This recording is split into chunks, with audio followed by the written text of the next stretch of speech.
Hello and welcome, I'm Kira the Scrivener, and today I am doing a vlog. I'm really exciting. I'm going for a walk, it's been a while, and I just finished Conversations with Friends, the TV show. I have feelings. I really liked some of it. It made me cry because that book makes me cry a lot. I have a really deep emotional connection, especially with its conversation around endometriosis and about infertility and stuff like that. Like, it connects to me a lot, and I find that it also says a lot about being a woman and about the experiences of womanhood and stuff. So I never owned the book, even though I read it twice.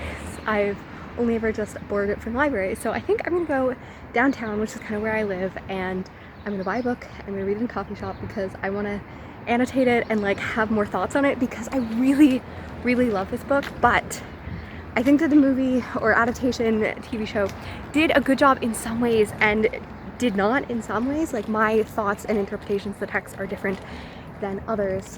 So it's interesting to me, and I want to reread it and also feel all the feelings. It felt probably a little bit too many. And meanwhile, I'm also on my walk, which is glorious.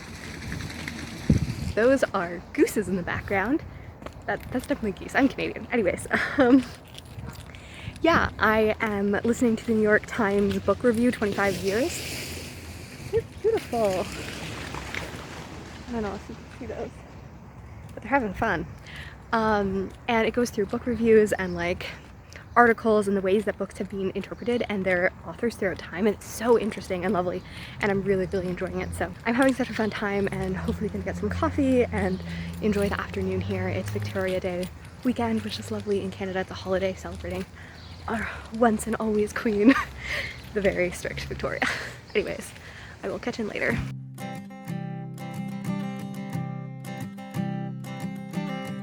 It says something intensely about my love of Hill House that when listening to the review of it, I'm just like smiling beyond compare. Like, I cannot keep the smile out of my face because it's so good.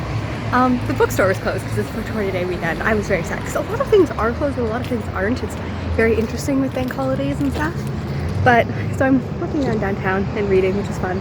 I got evangelized to by Mormons, and I was like, hey, I love Jesus too, and then I don't think really know what to do after that. But it was fun. I might sit down and read a little bit, but I'm feeling a little like walking around and listening to reviews and drinking my beautiful coffee, which is my sort of chai tea, because chai tea is the best thing ever.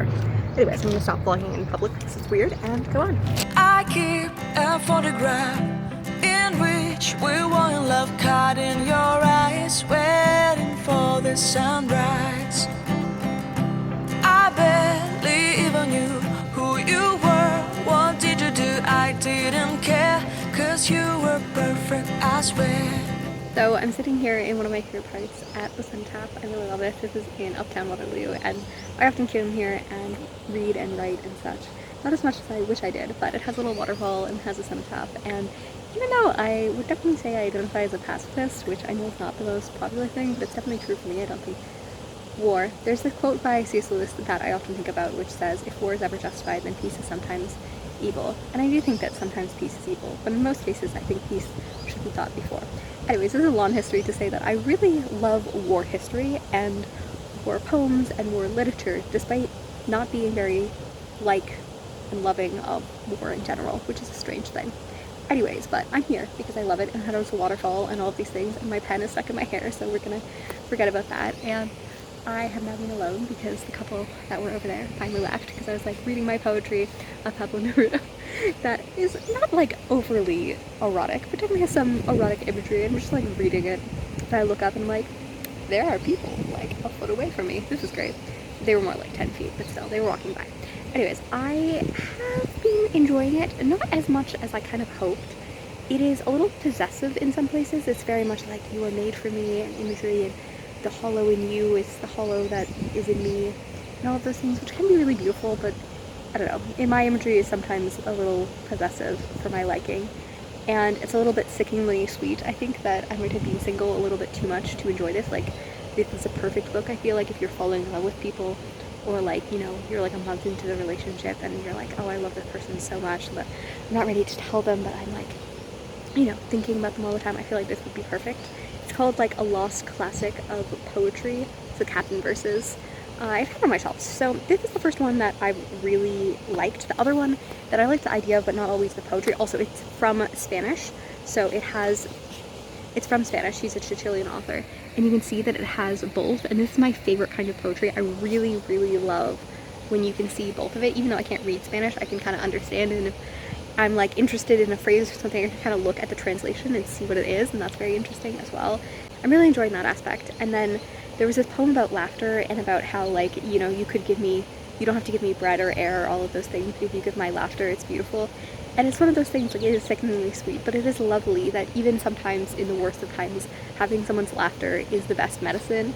And when you're stressed, someone could offer so many material things, but if you're with that person and making them smile, that can sometimes be the best way. Like, I know that with, especially my best friend, like, when we're going through hard times and stuff like that, I'll often be like, I'm so sorry, and then I'll, like, make a joke or make something ridiculous, and, you know, it could be in another situation seen as, like, insensitive and stuff like that, but because we know how to make ourselves laugh, it is a way to calm the nerves and remind ourselves of smile and good times even when things are terrible.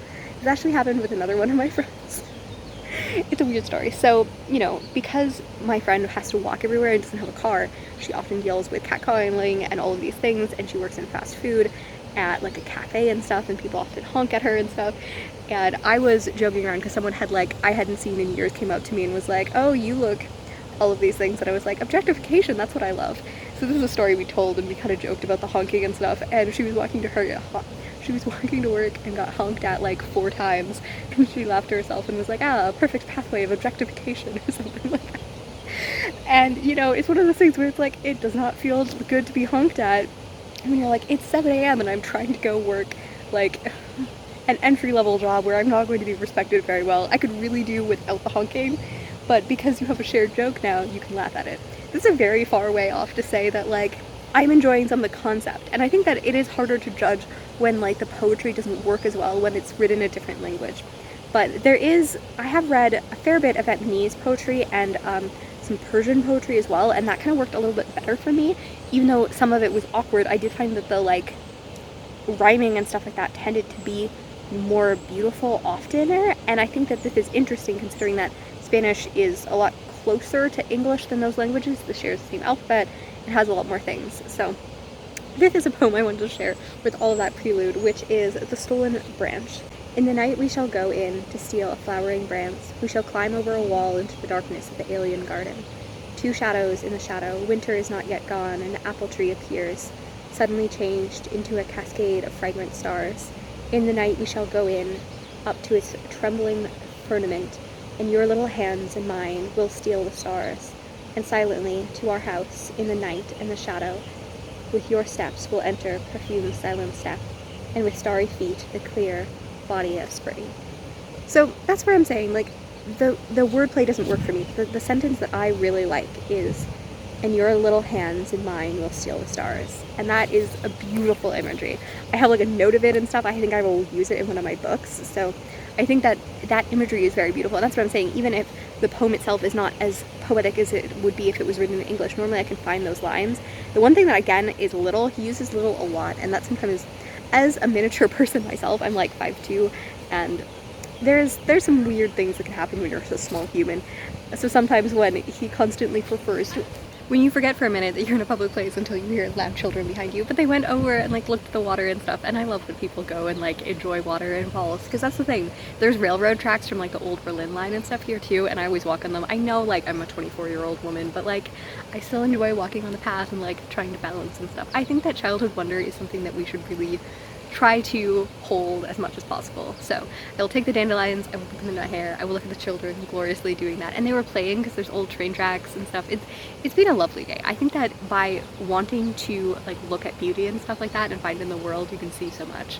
But yeah, it is a little bit, it always irks me a little bit when a lover or someone like that is very much referred to as a small human, because especially when it's a male talking to a female, I feel like it can often be, I don't know, it has some underpinnings that I don't always love. And as a person who has had that happen to me, not really in my relationships, but by people who have wanted to be in relationships with me, who have emphasized how short or small I am, it is something that I'm like, I don't love. So it is his wife and stuff. I haven't, like, researched their law and love affair or anything like that, but I believe it is his wife of many years. He wrote them and published them anonymously and stuff. So yeah, I think I'm gonna go a little bit more on my pathway and enjoy this, but I'm enjoying this beautiful Victoria Day weekend afternoon, and yeah. But somebody told me that it's over. Oh no, it's true. I love this section so much because you have these beautiful railroad tracks, and then over there you have free little libraries and this beautiful church I love. This is actually a book in like my immediate TBR. It's been on and off, and I almost read it this month and almost read it in March, but haven't read it because I've been a little slow. But this one is about a girl who is working at her family's hotel or motel or something like that, and it looks really good in the series, and just the like illustrations looks wonderful. But I'm not gonna pick it up because I think that this children's thing is pretty small. It has The Voyage of the Dawn Treader and a child version of Oliver Twist, and then The Wizard of Oz, but not much. And I think that probably taking this to First Classic, even though I know it's at a library, is probably not the best. But I do love seeing it here, and I think that they repainted this because, like, look how pretty this stuff, this illustrations is. I really love it. And I think they did a little bit of the side of this one as well. I have taken some pictures here as well because I love it. And this did not have very many awnings. I think I'm gonna walk to the other one as well. This is by a local artist, Morningstar Designs, and I love her art and I follow her Instagram, and whenever I see her stuff around the city, I always get really, really excited and take pictures of it. So I saw this in the park and loved it. I was originally going to completely discount this because this is normally like my best one, the one I go to the most, but we have Father's Tale, which is massive, and I was like, okay, that's kind of tempting because it's so big. We have The Invention of Wings, which is very well known, but I've been putting it off forever and I don't think I'll read it. I've heard of Vikram's Death, but that's big, and again, I don't know much about it. But this one, A Packet of Prose, I love this old style of things. It looks so beautiful. And then I saw Florence A. Harris and I was like, oh, it's a woman who did it. And then we see Lucy Maud Montgomery there, my love and greatest thing. So that immediately got me. We have some Asimov, we have some other things, Perrault, The Silver King. Yeah, I don't know all of these things. I don't love the first one, which definitely looks like it is definitely dated, but everything else looks really good, so I'm gonna get this. I also think they repaint this every little while, so look at this. A good book is like a good friend. I love how fresh it is, and then we have between the pages of a book is a wonderful place to be. And if we go all the way over here, we have you can find magic wherever you look. Sit back and relax if all you need is a book. And I was like, oh, that's really cute. This one I don't think has changed, but this is one of the ones that I go to often. Oh, it's real cute. Okay, so I love this little one. I'm glad to have this. This is like my perfect old aesthetic, and I have so many aesthetics, but this is definitely one of them.